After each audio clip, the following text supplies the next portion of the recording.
Alrighty guys, welcome back. 1-6 video, multiplying and dividing real numbers. This might, just like 1-5 lesson, this might be something you already have a pretty good idea about. But let the video kind of confirm some of the ideas that you know. And, maybe if you're not familiar with it, maybe it helps you. So after this lesson, I should be able to find the products, which is the answer to multiplication, or the quotient, which is the answer to division of real numbers. So here we go, looking at the getting ready little table here. Here's what we got. Use patterns to complete the table, answer the questions below. So notice 2 times 3 is 6, 2 times 2 is 4, 2 times 1 is 2. So it's going down by 2 each time. So this next entrance should be a 0. Right? 2 times 0 is 0. 2 times negative 1 would be negative 2. So just following the pattern going down, even if you don't know your multiplication rules, 2 times negative 2 should be negative 4. So you can see that it definitely follows the pattern here. It's going down by 2 each time. 2 times negative 1 is negative 2. 2 times negative 2 is negative 4. Likewise here on the right side, following the pattern, negative 6, negative 4, negative 2. This next entrance should be 0. It's actually going up by 2 each time. So this entrance here should be 2, and the next one should be 4. So if you notice here, negative 2 times negative 1 is positive 2. Negative 2 times negative 2 is positive 4. So looking back up here, it says what is the sign of the product of a positive number and a negative number? That happens over here in the left column. 2 times negative 1 is negative 2. So the product of a positive and a negative is always negative. What's the sign of a product of two negatives? Well, over here you can see an example of that. Negative 2 times negative 1 is positive 2. So if I multiply two things that are negative, I wind up with a positive answer. You can see from the table why that is the case, just following the pattern. Rules for multiplying and dividing real numbers are related to properties of real numbers and the definition of operation. So that's what we're basically talking about today. So, for example, if you think about 3 times negative 5, well, 3 times negative 5 means that there's 3 negative 5s. So, negative 5 plus negative 5 plus negative 5. Remember, multiplication is just another way to express repeated addition. So, 3 negative 5s, 3 times negative 5 means negative 5 plus negative 5 plus negative 5, which is really negative 15. Likewise, if you think of negative 3 times negative 5, well, you could think of it as negative 1 times 3, that would give me this. And I could think of this part as negative 1 times 5, that would give me this. And if I just reorder those with my commutative property, I just reorder those babies up there, I could have negative 1 times negative 1, 3 times 5. So I just changed the order of these things. Now look here, negative 1 times negative 1 is positive 1. 3 times 5 is obviously 15, so 1 times 15 is 15. It's a nice example of why negative 3 times negative 5 winds up being positive 15. Okay, so in short, the product, when I multiply two real numbers with different signs, I always get a negative answer. So for example, 2 times negative 3 is negative 6. Negative 2 times positive 3 is negative 6. So as long as the signs are different, I always wind up with a negative answer. And here you can see 2 times negative 3. So I have 2 negative 3's. So if I started at 0 and I had another one negative 3 and then another negative 3, I would wind up at negative 6. Likewise, the product of two real numbers with the same sign, whether they're both positive or both negative, same sign, your answer is always going to be positive. So 2 times 3 is 6. Well, that one's easy. Negative 2 times negative 3 is also positive 6. For the reason that we showed you on the previous slide. So here's a model of that. Well, this is just 2 times 3, which would be 6. Okay, so if I started at 0 and I had 2 3's, I would get 6. If you wanted to model this, well, then you would do similar to the one on the previous slide where it was negative 3 times negative 5, and then you would change your grouping. All right, so problem number 1, real simple. What's the product of each number? And remember over here, what is the first step in finding the product? Well, you just got to look at the signs. That's going to tell you the sign of the product. And then from there, it's a simple multiplication problem. So here I have 12 times negative 8. Well, those are different signs. One's a positive 12, right? When you don't see a sign, remember it's positive. So I got a positive 12 times a negative 8. So there's different signs. So I just multiply the numbers together. 12 times 8 is 96. And my answer is going to be negative because they have different signs. 24 times 0.5. Well, they're the same sign. They're both positive, so my answer is going to be positive. And 12 times 1/2 is just 12. I'm sorry, 24 times 1/2 is just 12. So they have the same signs, positive. 24 times 1/2 is 12. C, well, notice you got a negative and a positive, so I know that my answer is going to be a negative number. I got to remember how to multiply fractions. So I multiply fractions just going across the top. I get 3 on the top, I get 8 on the bottom. So a negative answer, because I had different signs, 3 over 8. And then D, well, D's a little funky looking. Negative 3 squared. Well, remember what negative 3 squared means. It means negative 3 times negative 3. So those are going to have the same signs because it's negative 3 times negative 3. So my answer is going to be positive, and my answer is going to be positive 9 because 3 times 3 is 9. So as long as you figure out what sign you're going to have, you can know what your answer is. All you got to do is multiply after that. So we got 4 got it's here. So do those. Keep in mind that your first step should always be to look at the signs to determine what the sign of the answer is going to be. Okay?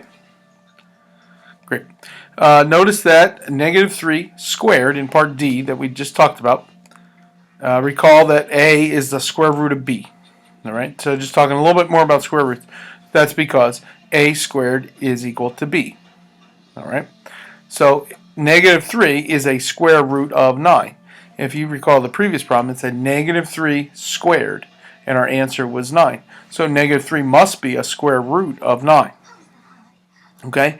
Normally, in the first section, from section 1-3, we always had our square root come out as a positive number. But actually, it could be a positive or a negative, because negative 3 squared is 9. 3 squared is also 9. Okay? So a negative square root, when we want the negative answer, we just put a negative in front of our square root sign. All right? So every positive real number has a positive and a negative square root. For instance, 9 has 2 square roots, positive 3 and negative 3. So if I want the negative one, they'll throw a little negative out in front of the symbol. Then with the positive one, they'll just give you the symbol itself without the negative in front. If they want both of them, then they'll give you this. Give me the positive one and the negative one. That's called a plus minus sign, and that just tells me I want the positive answer and the negative answer. Okay? Great. So here in problem 2, what's the simplified form of each expression? So notice they gave me the negative in front of the square root. So they want the negative answer. So the square root of 25 is 5, and they want the negative answer, so it would be negative 5, because negative 5 squared is also 25. Okay? So I'd wind up with negative 5 as my answer here. Here in B, they want the positive answer and the negative answer. So the square root of 4 would be positive 2 or negative 2. The square root of 49 is positive 7 or negative 7. So the square root of 4 over 49 would be 2 over 7 or negative 2 over 7. And now they're telling me I want both of them. So it's real simple to write. Just here's one, positive 2/7, and the other one being negative 2/7. So you could either list them separately or just list them once with your plus minus symbol.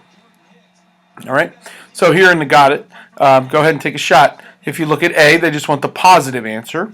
In B, they want both. In C, they want the negative answer. And in D, they want both. Okay. So when you do those, make sure you're giving them the correct one. Okay. When I do the quotient, it's very similar to multiplication. Quotient, answer to a division problem of two real numbers with different signs. Well, if they have different signs, your answer is going to be negative. For example, negative 20 divided by 5 is negative 4. If they have the same sign, then the answer is going to be positive. So, for example, 20 divided by 5 is positive 4. Or negative 20 divided by negative 5 is also positive 4. All right. Division is always a little tricky because when you involve 0 in there, there could be some funky stuff that goes on. So 0 divided by any number, that's what this sentence means. A quotient of 0 and any number is, well, 0 divided by any number is 0. However, the quotient of any number and 0. So if you had something like 5 divided by 0, if you try that on your calculator, you'd wind up with an error because division is not defined by 0. So you can't take a number and divide it by 0. We call that undefined. All right. So for example, 0 divided by 5 is 0. All right.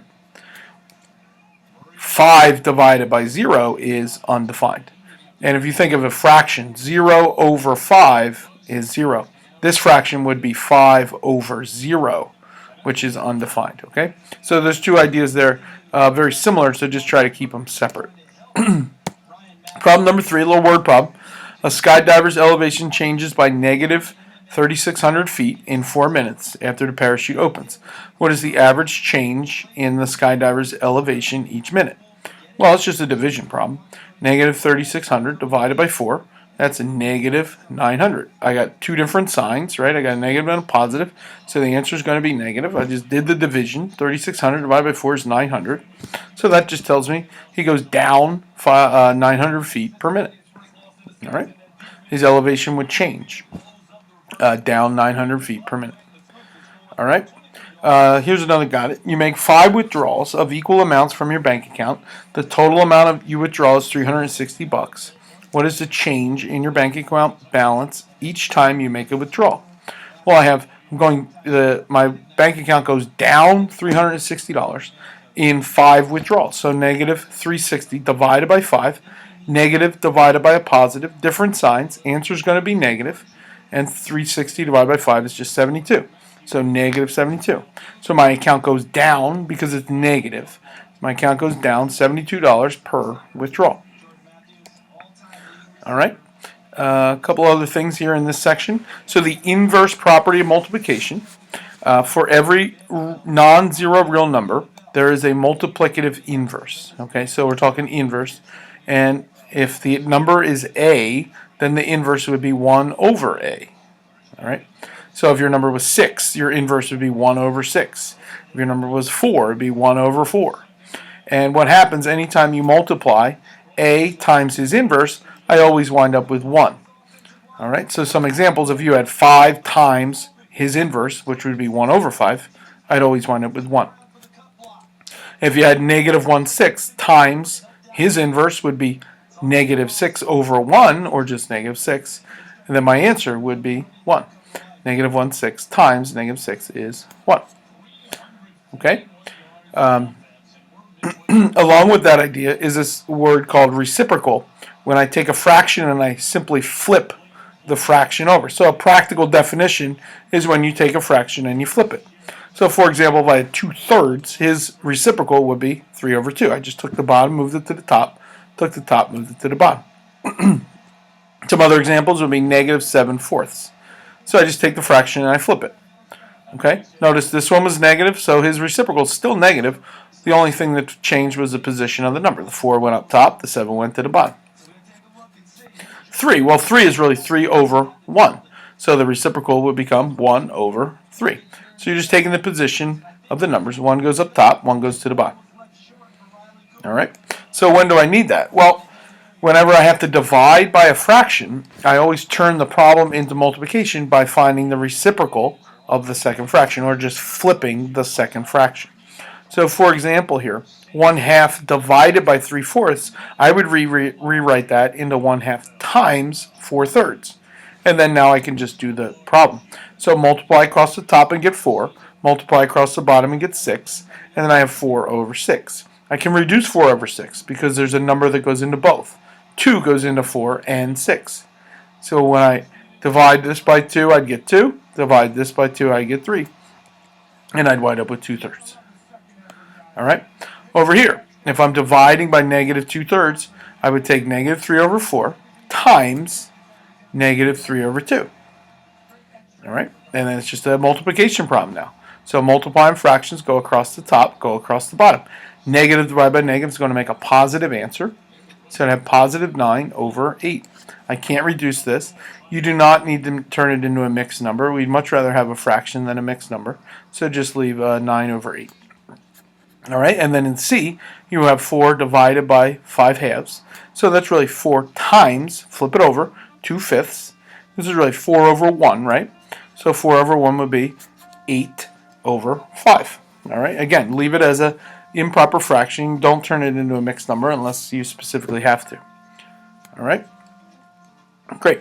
So we got it for you here. 3/4 divided by negative 5 over 2. Find the reciprocal of the second one, and then multiply it out. Think about your signs. You got a positive and a negative, so think about what sign your answer is going to have, and should be good with that. All right, I'll see you next time. Peace.